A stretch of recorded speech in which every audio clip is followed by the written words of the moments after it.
monde, où l'on m'accuse des pires agissements. En fait, on m'accuse de crime puisqu'il s'agit de viol.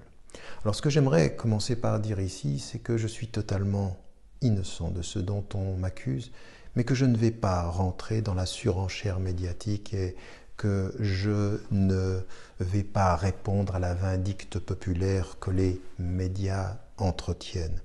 Ces choses-là ne se discutent pas dans les médias, elles se discutent dans un tribunal, elles se discutent devant un juge et avec des avocats. Et je suis profondément confiant de l'évolution des investigations.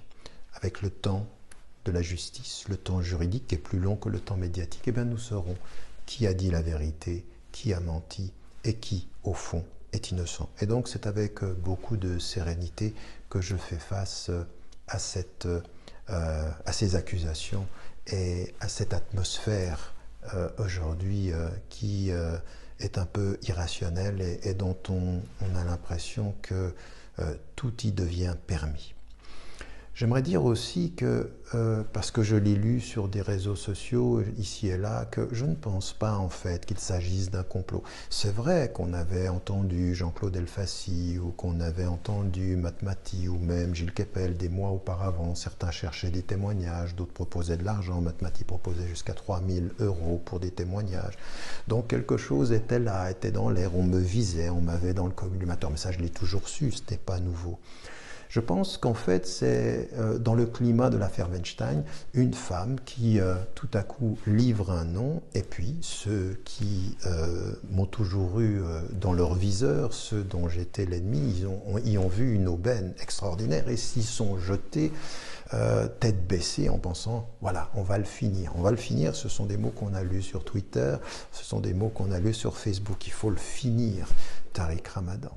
Et donc, c'était une aubaine qui s'était présentée à eux.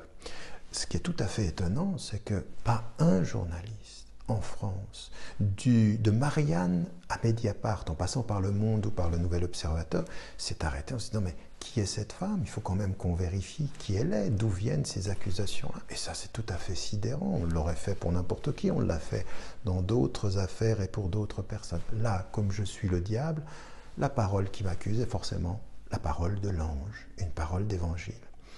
C'est malheureux parce qu'on n'en arrive même pas à se rendre compte que sur 3 dépositions, elle a 3 versions différentes. On ne sait rien de sa vie et si on avait le minimum d'investigation, eh bien on se rendrait compte que les témoignages, les récidives, la situation personnelle sont tout à fait parlantes. Je parle même de la première personne. Et puis quant à la deuxième, le caractère totalement invraisemblable et illogique de ce qui est avancé de mes agissements n'est même pas mis en évidence. Parole d'évangile encore. Et donc le minimum du travail de journaliste n'a pas été fait. Au contraire, on s'est dit, il faut qu'on charge davantage sur l'accusé, sur Tariq Ramadan, puisqu'il est le diable. Et on en a vu qui pensaient que j'étais à terre et qui ont continué à vouloir en rajouter, dont Mediapart, qui tout à coup ajoute une enquête vite fait pour pouvoir dire « Ah non, nous ne sommes pas les complices de l'homme ».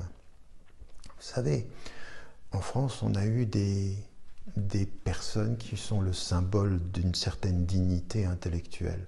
Zola avait pris la plume pour défendre l'honneur de la France et de la justice. Mais on ne s'improvise pas Zola et n'est pas Zola qui veut. Certains vont prendre la plume pour sauver leur nom, leur personne, voire leur journal. C'est ainsi.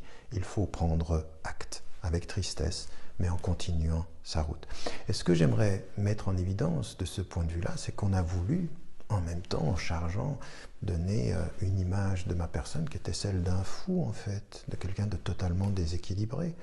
Et puis, sur 30 ans de ma vie, je ne l'aurais été 2 fois, et qu'en France, toute ma vie, à l'extérieur, partout, dans le monde anglophone, dans le monde en Afrique, personne, pas de témoignage, rien du tout. Donc je suis géographiquement fou, géographiquement déséquilibré, linguistiquement même, puisque c'est en français que les choses se passent. Tout à fait étonnant quand même que personne ne soit alerté par cela. Mais nous attendrons. le temps de la justice et le temps de la vérité. Ce qui est le deuxième point général de mon intervention est aussi comment le fait s'est déplacé. Cette affaire-là n'a rien à voir avec l'islam, mais comment elle s'est déplacée avec l'islam. Même ceux qui disent que ça n'a rien à voir avec l'islam, ils l'ont islamisé, comme si je représentais l'islam, une affaire privée qui était finalement l'islam. Et c'était l'idée, cet homme qui a de tels agissements rend de ses idées totalement inacceptables. Et puis, déjà, on ne les entendait pas. J'ai toujours regretté la surdité en France. Et tout à coup, là, forcément, ça disqualifie une pensée. Mais au nom de quoi?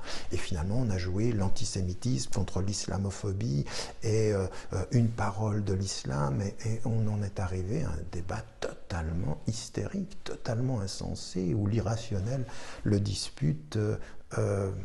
excusez-moi, à la bêtise parfois d'un certain nombre de propos. Et cela, ça montre bien l'état de la France, c'est-à-dire que ça a été pratiquement presque un prétexte pour déplacer les choses. Et non seulement les journalistes l'ont fait, mais les politiques s'y sont engagés, avec Manuel Valls qui se voyait confirmé dans ce qu'il avait toujours dit, et en reprochant à Mediapart d'avoir su et de l'avoir pas dit. Mais en fait, Valls, il était Premier ministre, il était ministre de l'Intérieur, comme avant lui Sarkozy, qui voulait me pulvériser. Ils auraient dû savoir. C'est eux qui étaient... J'ai toujours été surveillé en France et ils ne le savaient pas. Donc c'est le journaliste qui doit savoir, et celui qui s'occupe des renseignements généraux et des affaires intérieures ne le savait pas. Il ne le savait pas parce que ça n'existait pas, mais il aurait dû lui-même le savoir, donc il est peut-être même plus coupable. Ou alors, il y a un vrai problème avec la sécurité en France, et les citoyens ordinaires devraient se poser des questions sur l'état des renseignements, si tel était le cas. Mais encore une fois, on voit bien la surenchère et le prétexte. Et ça m'amène à dire, et c'est le troisième et dernier grand thème que je voulais aborder, c'est que je reste convaincu. Vous savez, j'ai beaucoup appris dans cette affaire-là. J'ai appris sur les amis, les gens qui sont proches, les soutiens. J'ai aussi appris sur les ennemis, sur leur capacité à aller très loin, très bas, au sens littéral, dans leurs accusations, et de savoir comment se tenir. Je continue à penser que ce que j'ai toujours défendu, je continuerai à le faire, parce que ce n'est pas une question de personne. C'est au-delà de ce que je représente et de ce que je suis. C'est une question d'un message et d'un engagement, presque d'une vision pour l'avenir. Alors, celle que j'ai toujours eue, la défense des femmes, la défense de leurs droits, l'égalité sociale, la lutte contre la violence, contre les mariages forcés, contre le droit au divorce, le droit en l'occurrence de pouvoir porter plainte quand il y a violence ou harcèlement, viol, c'est un combat que j'ai toujours mené, que je continuerai à mener. La deuxième des choses que j'aimerais aussi partager avec vous et qui dans le prolongement de ceci, c'est que à tous ceux qui ont pu répondre pour me défendre avec de l'insulte ou avec... Non, nous n'entrons pas dans cela. L'insulte, ça ne peut pas être. La menace, le rejet, ça ne doit pas être notre façon de réagir à tout ceci. Il faut apaiser les choses. Il faut un débat qui soit un débat de fond, apaisé, sérieux et responsable, parce que nous n'y arriverons pas d'un côté comme de l'autre si le rejet répond au rejet, l'insulte à l'insulte, et l'émotivité, l'émotionnel, et puis la controverse à la controverse. C'est le pire de ce qui peut arriver. Et donc c'est avec de la sagesse, c'est avec de la pondération, c'est avec une vue longue sur les choses que nous réussirons. Et ça m'amène à dire que ce à quoi je me suis toujours engagé depuis tellement d'années, sur cette façon de dire, nous sommes citoyens, nous devons et nous allons arriver à faire en sorte de pouvoir vivre ensemble, de construire l'avenir ensemble. Parce que le plus important, ce n'est pas d'où tu viens, c'est où nous allons ensemble.